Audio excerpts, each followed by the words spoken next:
So we got word from council that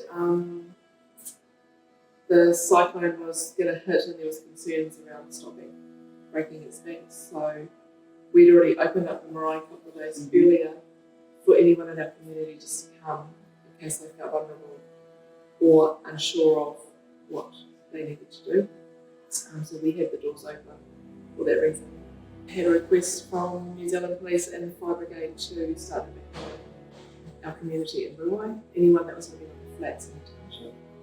And so we had a very small crew that were assisting the police and the Fire Brigade in Parirau to door knock. I think high tide was at 2:30, and so they were very concerned that at that point it was going to break banks. And if that had happened, it could have been catastrophic because no one would have been able to get out. At that point, Parirau, correct me if I'm wrong, was a point of evacuation where the marae was. Being up on a hill was our escape, whatever you want to call it, high ground. We housed, 80? 85. And that was with, we had no power. Our cooking was run by gas, yay. And then council came in with strobe lights, was it, or Fire Brigade? I think the first request for a generator came from our real Fire Brigade, and that was because we established that it pumps with the ground full of water, so we had no power. And we were so naive in the fact that we just assumed that the water would pump everywhere. No. So they raced up and gave us a generator, which we had on our kitchen, so we could have water in our kitchen to cook our dishes. Then we established that we didn't have a pump for our pollution bomb. So council organised another generator for us to get water to our toilets and so that we could at least some sanitisation in the toilet block. And then it started getting dark and we realised that we didn't have any lights.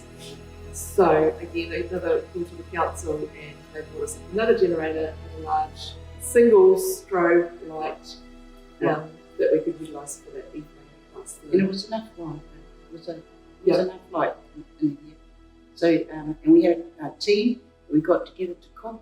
It was a basic meal, but everyone was happy, seated in here, and we fed them. Ness and I spoke briefly about, just calming the people, because there was one incident that one man came. He got such a fright that he arrived with just a book. He didn't think to get a blanket or a pillow. So we were dealing with people that were afraid. We were also dealing with people medically. Now that's the part. Caregivers were dropping off their patients, their residents, whatever. And with that, there was a board we had to have in case of their medication. So, and there was incidents there too that there was oxygen needed for people, somewhere on 16 hours, 24 hours. So then again, we had to have separate, smaller generators that ran from our wharenui onto their bed so that they could have their oxygen. So you were dealing with those that were fearful of their homes being lost, those that just ran, and those that were sick, medically sick. And yeah, so it was a combination of everything. You got every people here on whatever you could think. And at the time, I don't think I was expecting that. I don't know whether you were. We pretty much collectively, Rusty and I just made plans. We just ran into marae styles, really. And we just knew that we would cope because marae for the people, and we know that we can feed lots of people, and we know if we had 200 people, we would have fitted them in. But I've got to thank those that did help, the Fire Brigade, and council, and for those that generously gave, like, I don't know what area she worked in, but I came here over the hill, and Auntie Grace Legros sent her son Bordy with a trailer full of stuff. I just want to be mindful that behind the scenes there was giving hands, kai or whatever was needed, and I don't believe for 1 minute that we felt stranded or lost. No, because we had each other. Yeah, we had our community, and I think the ones that came that were able, we just delegated. Come on, let's go in the kitchen. And I want to say too, because we were the women on the front, Anise and I were the ones that stood forward and gave the house rules to mainly settle the people, you know. Our babies, the younger ones, I think that it was just like a holiday to them. Mm-hmm. You know, they just were so happy that it was the older, you know, especially when I think Uncle Tuatu, he's what, 81? And he was out there in gumboots and a raincoat and, you know, it's just quite windy. And he was helping wherever he could and he wanted to, you know. You know, he was helping hands no matter what age they were. So, and collectively it came together, eh? I think in that process we learned a lot about what our capabilities were. Yeah. We identified where our weaknesses were.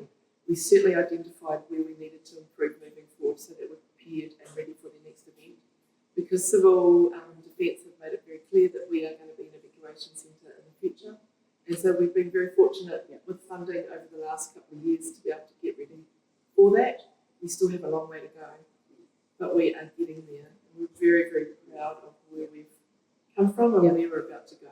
And during the course, you know, I was mindful too that, you know, there wasn't much coverage on our phones, but what I did get was, you know, Auntie Lady Naramai was inquiring about our well-being, if we needed anything, Arapawa, you know, all our surrounding maraes were there to awhi us, even though them themselves were stuck and flooded in their areas, their whenua, they, you know, it was just encouragement to know that, you know, that we were all there, they were all there supporting, encouraging, and that's awesome. I think that's mighty for Kaipara and our maraes all around, that we will help one another. I think too it's helped our community understand that this is not just Parirau Marae, this is their safe place to come. And so in whatever circumstance that might happen, they know they've been here and they're not afraid to come anymore. Yeah. I posted up photos of whānau sitting here and someone's like, oh yeah, my mum's there, that's so cool to know she's okay. Yeah. That was really neat. And the mums, hey, they just got in, did whatever they wanted. It just really connected well, you know. It's sad to say it took a cyclone for us to move, you know, but yeah, it's just so encouraging to know that you can do it with whatever you have and the ability and the people that are around about you. Because it's really a selfless act on your part because you think about others and you see their plight. And therefore you've got to step up that notch, you know. We couldn't show that we were fearful. No way, you know, in that place, because at that time I really didn't know what was happening, but this was our portion, and that was to keep the people comfortable, safe, fed, warm, bedded, you know, until we even noticed that. And Anissa and I are being in the healthcare system anyway, so, you know, I know that when I spotted somebody like that, in the time of the cyclone, the people were panicking. So they were dropping off their residents or their ones they were caring for and about to leave. But I got out the whiteboard and I said, hey, medication, what medication do they have? Because, you know, they were on insulin, oxygen, things like that. So there was a template that I quickly wrote up on some of them about their tablets, like after dinner, before dinner, or whatever. There was one occasion where one particular man had a need and he felt he wanted his privacy. So we decided at the time, but it never eventuated because they got told to go home early, was that we were prepared to empty out the mattress room for his, for his private.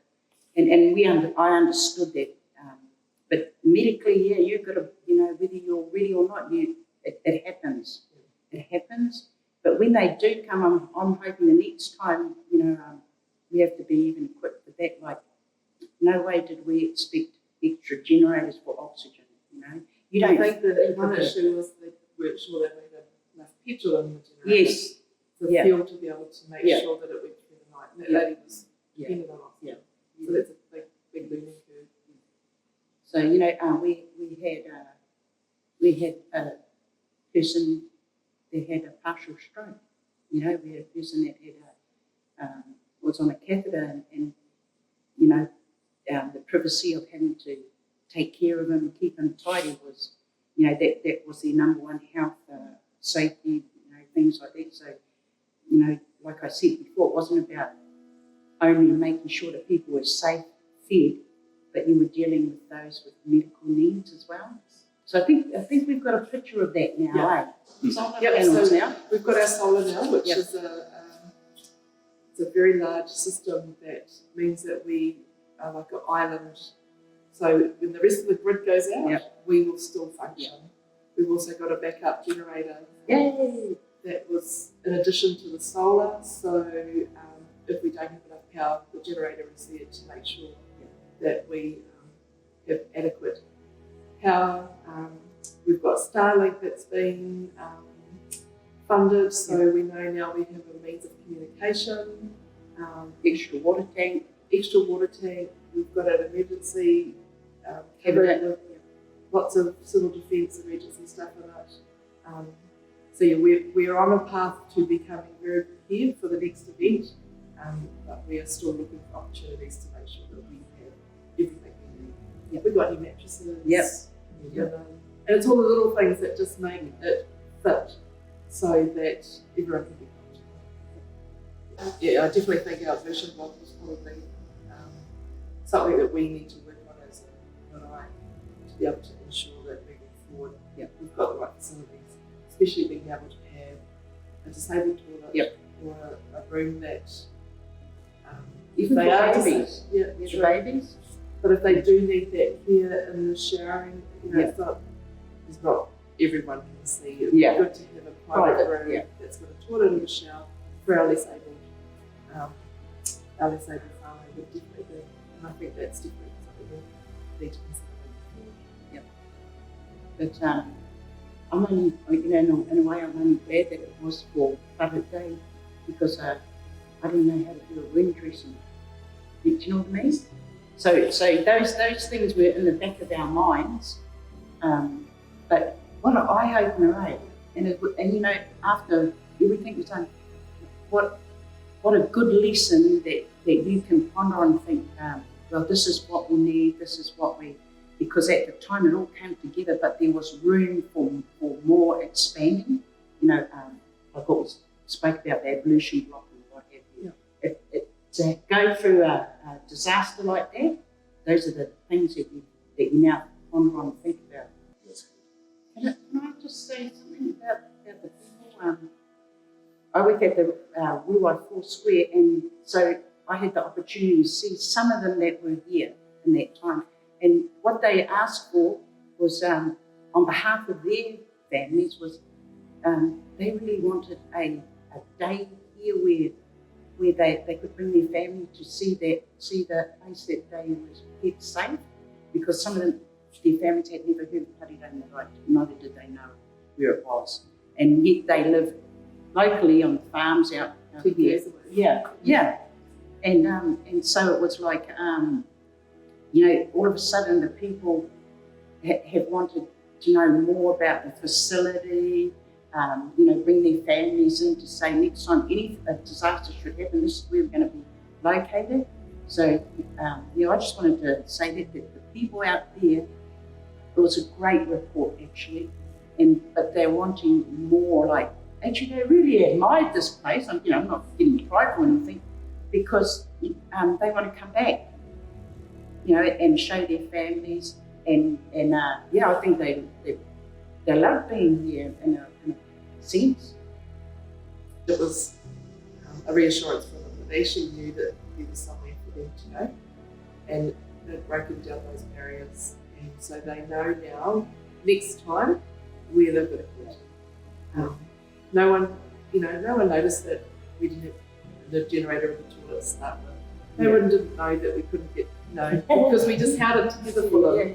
And so for them, they just thought it was a well-oiled machine, if only they knew. But everyone was very grateful. I think it just showed that we're purpose. That's sweet. Thanks. And we'd do it again. Absolutely. 100%.